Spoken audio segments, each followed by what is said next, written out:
Hi, I'm Pastor Sheila Sledge. I want to talk to you about total dedication. Total dedication is something that all the Olympic people get involved in.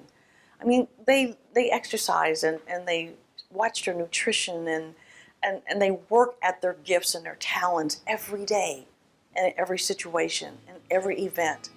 They go every place thinking about what they're going to do the next 4 years. As a matter of fact, I think since they left Rio, they're all preparing, and as a result of all their training and discipline and preparation, they're getting ready for Tokyo in 4 years. It's amazing how much work they put into their particular gifts and skills and how they run a race. They run a race that none of us can really think about. And so today I talk to you about a commissioning, how we are to run a race and never get tired, and at the very end say that we kept the faith. And I can see the way athletes must do the same thing as Christians or other spiritual people in this world, how they correct and confront and encourage themselves, how they build patience and instructions, how they stay dedicated, how they give time and tolerate what they must learn and relearn, how they teach themselves to self-talk and to hear their self-centeredness that brings out the best of them in that one time that they get a chance to show the world that they're the greatest athlete. We spend a lot of time watching all of the different athletes and their circumstances and watching them suffer, and yet sometimes watching many of them receive the gold, the silver, and the bronze. They did a lot of sacrificing, just as God sacrificed for us. They gave up a lot. They fought a good fight. They run their race and they keep the faith.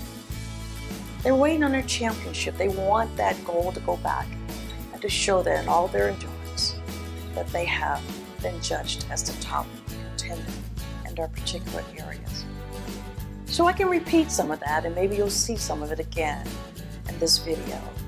But what's really important is for you to know that you're able to do the same thing, that athletes train and you can train also, that you can look at yourself every day and put into your mind that your mind and your body and that your emotions, that your self-talk of testimony can move you higher and forward in this world. Not a lot of people walk up to you every day and lift you up, but you have the ability to lift yourself. And that's part of what it's about. That's part of what we're talking about today. So in 2 Timothy, Paul is at the time in his life when he's about to leave. And he passes the torch to Timothy. And he teaches Timothy to move forward, to be excellent, to be commissioned, to stay the course, no matter what.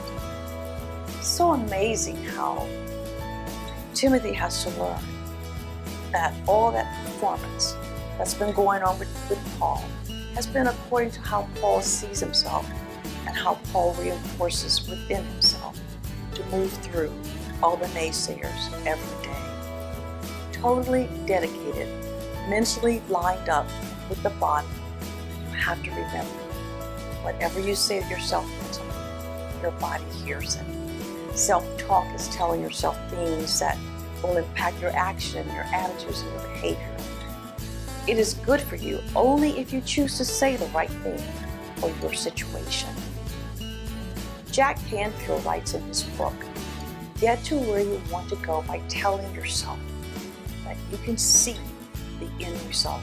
You can see the success in your warm-up, in the moment of your competition, and at the very end, you win as a desired result." It is the way you think about things that all things take you in the right direction. If you think wrong, it'll go wrong. The performance statement that most people tend to use during their warm-up, their competition, and at the very end result is, "I can do this." Let's take, for instance, a basketball player. Sees him or herself warming up in a way that says the body is ready, playing during the competition and shooting that winning long shot that falls straight through the net way before the buzzer sounds. The point is that athletes know that their bodies listen to their minds. So they tell their minds, be careful what you think. My body's listening. We as Christians need to do the same thing. Starting off our morning saying, I need to say the most positive things to myself and to others throughout the day. The game is going on. And throughout each situation, whether it's a free throw or I'm hitting the net at the very best time to have the winning shot, I have to always tell myself, God delivers, and I trust God. You see, Paul realized because his days were numbered, he had to teach Timothy all these things. He had to train them just like the Olympic Games. Whether it's convenient or inconvenient, fight a good fight. Do the work. Tell yourself you're going to get the desired end result. And look what happened. Timothy did a good job. Just like you. The more times you practice thinking faithful, thinking positive, the more you see outstanding performance during any competition or challenge in life. Every time you catch yourself thinking negative, just say stop. Then pull forward that performance statement and trust God. I know